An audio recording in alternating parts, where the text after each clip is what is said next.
Turkey's ship and yacht exports reached $1.3 billion in 2014, a 10.1% increase over the previous year, according to figures compiled from the Turkish Exporters Assembly database.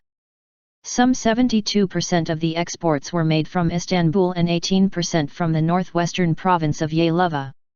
The most ship and yacht exports were made to Norway with more than $224.5 million, followed by the Marshall Islands with $165 million.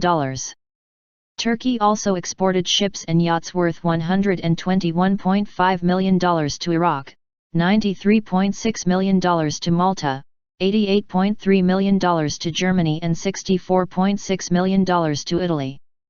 Turkey's total 2014 exports increased 4% last year, reaching $157.6 billion, a record in the history of the modern republic.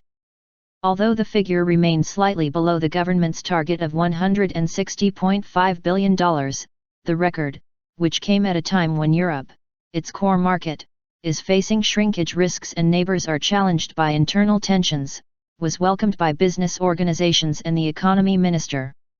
Car sales have been a major drive, netting $22.3 billion, with textiles and chemicals following.